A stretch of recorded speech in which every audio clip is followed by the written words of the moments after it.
మనం ఎక్స్పోజ్ మీకు చేయలేం. గుర్తుంటే ఐ బిలీవ్ 2016లో అనుకుంటాను వీళ్ళు అధికారంలోకి వచ్చిన తర్వాత ఐ థింక్ దలై లామాని కూడా పిలిచారు.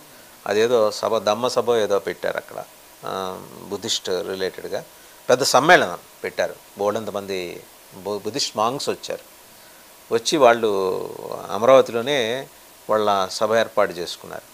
సో ఏదో కాంక్రీట్గా బుద్ధిస్ట్ లామాస్ ఒక ప్రణాళికతో వచ్చారేమో అనే అనుమానం అప్పుడు వ్యక్తమైంది, ఇప్పుడు బలపడుతోంది.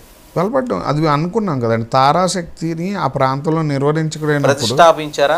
ప్రతిష్ఠించబట్టి తర్వాత అమరలింగేశ్వర స్వామి మరి అక్కడ పంచారామాల్లో అమరావతి ఒక ఆరామం. అమరలింగేశ్వర స్వామి ప్రాభవాన్ని తగ్గించే ప్రయత్నంగా దాన్ని చూడొచ్చా? ఎందుకంటే ఆ చుట్టుపక్కలన్నీ ఈ బుద్ధిస్ట్ ఇవి ఉన్నాయి మీకు. అమరావతి ఒరిజినల్ అమరావతిలో ఇది నూతన అమరావతి కొత్త అమరావతి కాకుండా పాత అమరావతి. నేను తంత్రంలో ఒకటి చెప్తానండి. బౌద్ధులు ఇక్కడికి వచ్చి చేయడానికి ఆ భూమి యొక్క స్థితిగతులు వాళ్ళకి సపోర్ట్ చేసి వాళ్ళ విధానాలు ఉండుంటాయి.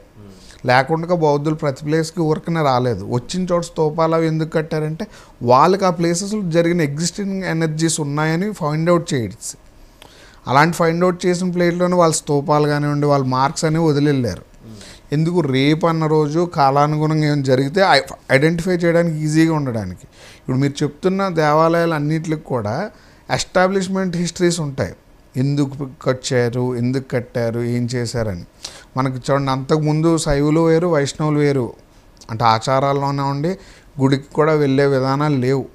శైవులు వేరే ఉండేవారు. ఆదిశంకరాచార్యులు వచ్చిన తర్వాత సనాతన ధర్మంలో 6 మతాలని ఒక దగ్గరికి చేర్చి షణ్మత స్థాపనాచార్య అని, అంటే శాక్తేయం, శైవం, వైష్ణవం, గణపత్యం, ఇంకొక 2 ఉన్నాయి.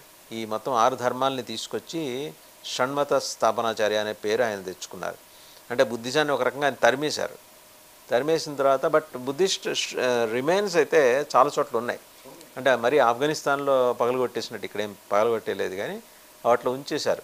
వైజాగ్లో చూస్తే ఋషికొండ, తొట్లకొండ, ఇంకా చాలా గొప్ప గొప్ప స్తూపాలు ఉన్నాయి. అలాగే వాళ్ళు తపస్సు చేసుకున్న వాళ్ళు మాంగ్స్, వాళ్ళు ఏమంటారు, ధ్యానం అంటారు, తపస్సు అంటారు, అవి చేసుకున్నారు. రిమైన్స్ ఇప్పటికీ మీకు అమరావతిలో ఉన్నాయి. ఫ్రీక్వెన్సీస్ ఉంటాయి కదండి. ఇప్పుడు మన టెంపుల్ ఈరోజు మనం తిరుపతికి రోడ్డు మీద నుంచి వెళ్ళిపోతున్నాం. కట్టిన నాటికి కారాడిగారం 7 కొండల అవతల ఉన్న పాయింట్ని ఎలాగ ఫైండ్ అవుట్ చేశారు మన పూర్వీకులు? ఈరోజు రోడ్డు, బస్సు అన్నీ ఉండి వెళ్ళిపోతున్నారండి. ఒకప్పుడు ఎలా ఫైండ్ అవుట్ చేశారు ఆ పాయింట్ని?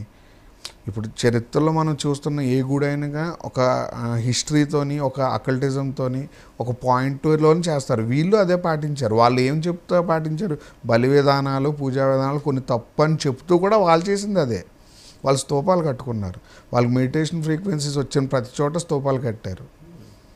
వాళ్ళు ఒక చెట్టు నుంచి శక్తి వచ్చింది కాబట్టి ఆ వృక్షాన్ని కూడా తీసుకెళ్ళి శ్రీలంకలో ఈ రోజుకి కూడా ప్రొటెక్ట్ చేసి, మరి ఇక్కడ అంతే అంత ప్రొటెక్ట్ చేయలేదు కానీ అక్కడ చేశారుగా. అంటే ఫ్రీక్వెన్సీ వన్స్ ఒక ఐటెంతో కానివ్వండి, ఒక ప్యాటర్న్తో ముడిపడిన తర్వాత అది పోదు. ఇప్పుడు మీరు అన్న జగన్మోహన్ రెడ్డి గారు గురువు గారు కూడా మారితే ఎవరు వస్తారు, ఎప్పుడు వస్తారు? ఇయర్ ఎండింగ్కి వస్తారు. నెక్స్ట్ ఇయర్ నుంచి విధానాలే మారుతాయి. ఎందుకంటే శని ఎప్పుడైతే పట్టుకోలిపోతాడో ప్రజల పని అయిపోయింది. ప్రజలు కొద్దిగా అడ్జస్ట్ అవుతూ బతకాల్సిన రోజులు స్టార్ట్ అవుతున్నాయి. తర్వాత 30 years మనం ఎందుకండి తులారాశిలో శని వచ్చిన దగ్గర నుంచే కొద్దిగా అంటే శ్రామిక వర్గాల వాళ్ళు పదవి యోగాలు చేయడం, కొద్ది స్కీములు అంటే పథకాలు మంచివి రావడం, ఇవన్నీ జరిగాయి. అంతకుముందు పథకాలు ఉన్నా ఏమున్నాయి ఏం లేవు అనేది మనకు గుర్తు కూడా లేదు. అంతే కదండి, ఏమున్నాయి ఏం లేవు గుర్తు కూడా లేదు. నాకైతే గుర్తులేదు. వైట్ రేషన్ కార్డు, బియ్యం ఇంత. కానీ ఈరోజు ఏంటి, మన యొక్క జ్యోతిష్ శాస్త్రంలో ప్రకృతిని చూస్తే, నేను ఇండివిజువల్ జాతకాలు కాదు, ప్రకృతి వైపు చూసినా కూడా జరుగుతుంది అదే కదా. సో బుద్ధిస్ట్ ఇన్ఫ్లుయెన్స్ ఆంధ్రప్రదేశ్లో పెరిగే అవకాశం ఉంది. బుద్ధిస్ట్ ఇన్ఫ్లుయెన్స్ పెరుగుతుందండి. ఇంకోటి ఏమవుతుందంటే శక్తి కూడా పెరుగుద్ది. అంటే మరి హిందూ ధర్మానికి వచ్చిన ఇబ్బంది ఏమన్నా ఉందా? ఇబ్బంది రాదు, కానీ ప్యారలర్గా అంటే కొత్త విధానాలు వస్తాయి. మళ్ళీ మీరు అన్న బౌద్ధ ధర్మం కొద్దిగా ముందుకు వచ్చి కొద్దిగా ప్రచారం చేసుకోవడానికి వీలు కలిగించే అవకాశం ఉంది. ఇప్పుడు సెంటర్లో కాంగ్రెస్ వస్తే ఆల్మోస్ట్ మళ్ళీ క్రైస్తవంకి సంబంధించిన మళ్ళీ ఫ్రంట్కి వెళ్ళే అవకాశం ఎక్కువ ఉంది. ఎందుకు అని అడిగారు అనుకోండి, శని నీచపడే నాటికి అన్ని మతాలు వస్తాయి, అన్ని మతాలు ఫామ్లోకి వస్తాయి. శని ఎప్పుడైతే కొద్ది డౌన్ఫాల్ అవుతారో అప్పుడు అన్ని మతాలు వస్తాయి. అప్పుడు ఓన్లీ గురువులు, బోధకులదే రాజ్యం. ఓన్లీ ప్రీచర్సే ఉంటారు. టీచర్స్ ఇప్పుడు జ్యోతిష్యం అనేది 2016-17 నుంచే విపరీతమైన మార్కెట్ అయింది. మీరు తాంత్రిక్ ప్రాక్టీస్లో ఉన్నారు, అక్కల్ ప్రాక్టీస్లో ఉన్నారు, ఆయన ఉన్నారు. ఫోన్ చేసి వేణుస్వామి గారు ఇట్లా చేయకండి, కొన్నాళ్ళు ఆగండి అని చెప్పొచ్చుగా మీరు. నేను ఎందుకు చెప్తానండి? ఇప్పుడు మీకు ఒకటి చెప్తాను సార్, నేను ఒక అకల్ట్ రీసెర్చ్ వైజ్ నేను అప్కమింగ్ ఒక 100 మందిని తయారు చేసుకోవాలనుకుంటున్నాను. అప్కమింగ్ 100 మంది అంటే కుటుంబంలో 4 స్తంభాలు ఉన్న ఒక కుటుంబాన్ని మనం గైడ్ చేయాలి. ఇప్పుడు నేను ఉన్న భారతదేశంలో ఉన్న అందరూ నా దగ్గరికి వచ్చేసి జాతకం చెప్పించుకుంటే వాళ్ళ భవిష్యత్తుని తీర్చిదిద్దే శక్తి నాకు ఇవ్వలే. చరిత్రలో కానివ్వండి, పురాణాల్లో కానివ్వండి, ఒక గురువు రాజు అయినట్టు దాఖలాలు లేవు. ఒక గురువు 100 మంది రాజులను తయారు చేసిన దాఖలాలు ఎక్కడా లేవు. మనకి ఎలాగే రాజకీయంలో ఉన్నతమైన పదవి, రాజకీయం వ్యాపారం అండి. ఇప్పుడు మీరు వ్యాపారం చేస్తున్నారు, కాలానికి వ్యాపారాన్ని ఎత్తే యోగం ఒకటి ఉంటుంది, మీ జాతకంలో వ్యాపారాన్ని ఎత్తే యోగం ఒకటి ఉంటుంది. ఇది ప్రజలకు అడగడం తెలియదు కదా. ఇప్పుడు నేను ఒక నార్మల్ పర్సన్గా మీ దగ్గర, మీరే ఆస్ట్రాలజర్ అనుకోండి, నేను వచ్చి ఏం అడుగుతా, నేను పలానా చేస్తున్నాను, ఎప్పటివరకు బాగుంటుంది, ఎలా చేసుకోవాలని అడుగుతా. దానికి మీరు ఒక పూజ చెప్పారు, నేను చేసుకున్నా, దీనివల్ల జరగలేదు. ఇప్పుడు నేను తెలుసుకోవాల్సింది మిమ్మల్ని కాదు, ఇది ఎందుకు జరగలేదు తెలుసుకోవాలి. ఆయన ఎందుకు చెప్పాడు, నేను ఎందుకు చేశాను. ఇప్పుడు ఆ మొక్క మిమ్మల్ని అడగాలి నేను వచ్చి, నేను మీరు చెప్పింది చేశాను, ఎక్కడ బెడిసి కొట్టింది, దేనికని అడిగే ఓపిక మనకు లేదు. ఎందుకంటే చాలా మంది అస్ట్రాలజర్స్ ఫెయిల్ అయ్యారు. ఇంకొక ఆయన అయితే చెప్పారు, ఆయన పేరు మర్చిపోయాను, 107 సీట్లు వైసీపీ, జగన్మోహన్ రెడ్డి గారు ఫలానా టైంకి ప్రమాణ స్వీకారం చేయబోతున్నారు, ఆ 107 సెగ్మెంట్ గెలిచే సెగ్మెంట్లు కూడా చెప్పారు. సార్ నేను 1000 సార్లు ఒక మాట అంటాను, మీరు అస్తమానికి నేను ఫెయిల్ అయ్యాను అనొద్దు.